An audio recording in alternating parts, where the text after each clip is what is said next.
Hi, and welcome to the first Prince of Persia development diary, direct here from Ubisoft Montreal. Today you're going to get to see some exclusive new content. First, how our open world structure works. Second, a new Prince ability, what we call the roof run. And third, a deeper glimpse into how our combat system works. The best way to explain our world structure is through an analogy. Imagine a map of a country with no small cities, only major ones. These cities are interconnected with highways.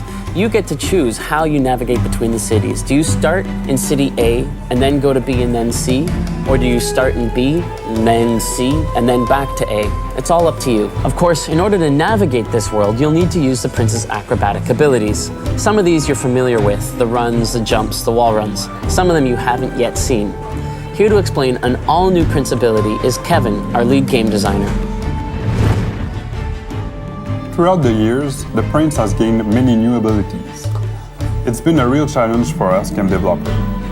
Now, let's discover a new move, the roof run. Since Sands of Time, wall run was always a signature movement of the Prince. We always tried to improve the wall run to keep this movement interesting and different. For this new Prince of Persia, we are letting the player run on ceiling view. He can use the rings to launch himself at greater distance. Some rings even lets the Prince perform a roof run to a vertical wall run, which gave us many new options. Now it's time to look at our top secret combat lab, where Thomas is practicing.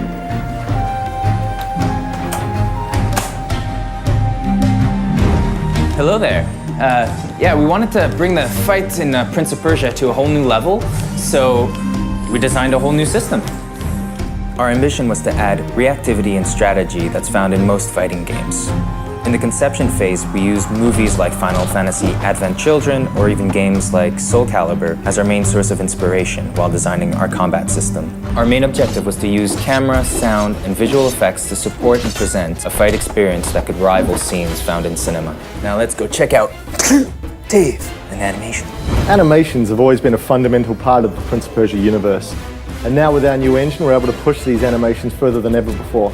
So in combat, you have the Prince Sword attack button, which is like the normal stance, the yellow her attack button, so that's where she comes in and does her bit, the claw gauntlet button, which is your lift stance, and the acrobatic action button, which is your jump stance.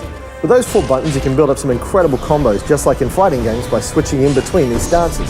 If you're skilled, you'll push the 10+ combo requirements to access the aerial stance and the throw stance and teach your enemy who's the boss.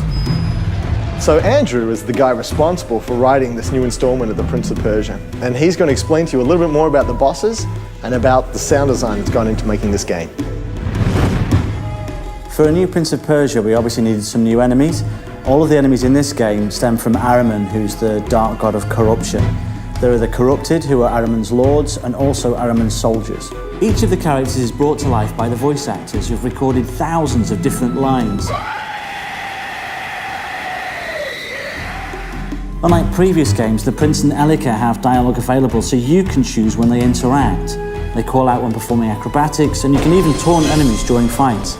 Each of the enemies has a very distinctive personality, ensuring an experience unlike any Prince of Persia game before.